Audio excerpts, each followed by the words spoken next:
সম্মানিত সুধী, আসসালামু আলাইকুম। আশা করি সকলে ভালো আছেন। দেশের চলমান পরিস্থিতি, দেশের মধ্যে খুন, হত্যা, ছিনতাই, অনিয়ম, দুর্নীতির যেন অভয়ারণ্য। ডক্টর মোহাম্মদ ইউনূসের এই অন্তর্বর্তীকালীন সরকার যেখানে দেশের কোনো নিরাপত্তা দিতে পারেনি, দেশের আইন শৃঙ্খলা পরিস্থিতি নিয়ন্ত্রণ করতে পারেনি, দেশের অর্থনীতি চরম ভঙ্গুর অবস্থায়। আর এই সময় যখন ৬,০০০ নতুন কোটিপতি হয়, তবে এটা কিসের ইঙ্গিত? দেশের অর্থনীতি যখন ভঙ্গুর, দেশে যখন কোনো বিনিয়োগ নেই, দেশের ব্যবসা বাণিজ্য যখন মন্দা, যখন সকল ব্যবসায়ীরা ক্ষতিতে রয়েছে, তখন বিগত ৩ মাসে ৬,০০০ নতুন কোটিপতি হয়েছে বাংলাদেশে। তারা কারা? তারা কোথা থেকে এই সম্পদের অধিকারী হয়েছে? তারা কোথা থেকে এই সম্পদ লাভ করেছে? কারা সেই কোটিপতি? তাদের লিস্ট কি বাংলাদেশের জনগণ কি জানতে পারবে?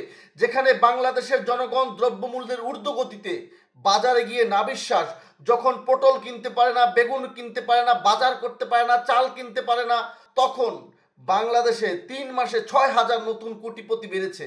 কারা তারা? কোথা থেকে? কিভাবে? যেখানে বাংলাদেশে কোনো বিনিয়োগ নেই, এই দুর্নীতি লুটপাট করছে ডক্টর মোহাম্মদ ইউনূসের এই অন্তর্বর্তীকালীন সরকার এবং তাদের ছত্রছায়ায় একটি বিশেষ মহল ও গোষ্ঠী। আর নীরব ভূমিকায় রয়েছে বাংলাদেশের সেনাবাহিনী। যখন প্রকাশ্যে মানুষকে কুপিয়ে হত্যা করা হয়, যখন থানাকে আক্রমণ করা হয়, ভাঙচুর করা হয় পুলিশের গাড়ি, আর পুলিশ যখন নিজের জীবনকে বাঁচানোর জন্য মসজিদে গিয়ে লুকায়, তখনও বাংলাদেশের সেনাবাহিনী নীরব। কি হচ্ছে বাংলাদেশে? বাংলাদেশের সাধারণ জনগণ জানতে চায়। কি করছেন ডক্টর মোহাম্মদ ইউনূস? বাংলাদেশের জনগণ জানতে চায়। কিভাবে ৩ মাসে ৬,০০০ মানুষ নতুন কোটিপতি হয়, বাংলাদেশের সাধারণ জনগণ জানতে চায়।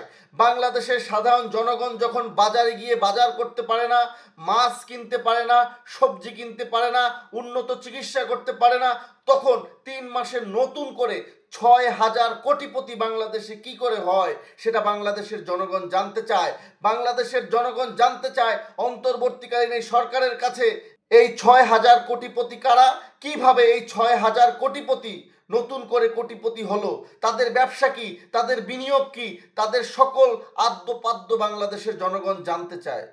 অন্যথায় ডক্টর মোহাম্মদ ইউনূসের এই বাংলাদেশকে বিক্রি করার, এই বাংলাদেশকে ধূলিসাৎ করার, এই বাংলাদেশকে ধ্বংস করার যে ষড়যন্ত্রে লিপ্ত হয়েছে, তার লাগাম টানা হবে। বাংলাদেশের জনগণ কোনোভাবেই চুপ থাকবে না, এই অন্যায় মেনে নিবে না, এই দুর্নীতি লুটপাট কোনোভাবেই বাংলাদেশের সাধারণ জনগণ মেনে নিবে না। শেখ হাসিনাকে বাংলাদেশের জনগণ তাড়িয়েছে তার একক শাসন ব্যবস্থা, বেগম পাড়া তৈরি, বিদেশে টাকা পাচারের জন্য, দ্রব্যমূল্যের ঊর্ধ্বগতির জন্য। আর একই কাজ যখন অন্তর্বর্তীকালীন এই সরকার, ডক্টর মোহাম্মদ ইউনূস, তার পারিষদবর্গ এবং তার ছত্রছায়ায় লালিত পালিত মানুষেরা করবে, তখন তার বিরুদ্ধেও কঠোর পদক্ষেপ নেবে বাংলাদেশ জনগণ। আর সেনাবাহিনীর এই নীরব ভূমিকা জাতির সামনে সেনাবাহিনীকে প্রশ্নবিদ্ধ করছে। সেনাবাহিনী যদি এই সমস্ত অপকর্মের সহায়তা করে, তবে বাংলাদেশের সেনাবাহিনীর উপর থেকে আস্থা হারিয়ে ফেলবে বাংলাদেশের জনগণ। সুতরাং আমরা আশা করব সেনাবাহিনী যেন এই সকল মবক্রেসি, এই হত্যা, প্রকাশ্যে হত্যা এবং আইন শৃঙ্খলার বাহিনীর উপরে যে আক্রমণ হয়, তার ব্যবস্থা যেন অতি সত্বর গ্রহণ করে। অন্যথায় বাংলাদেশের জনগণ এই সেনাবাহিনীর উপর থেকেও তার আস্থা হারিয়ে ফেলবে। আমরা চাই না দেশপ্রেমিক সেনাবাহিনী কলঙ্কিত হোক, প্রশ্নবিদ্ধ হোক।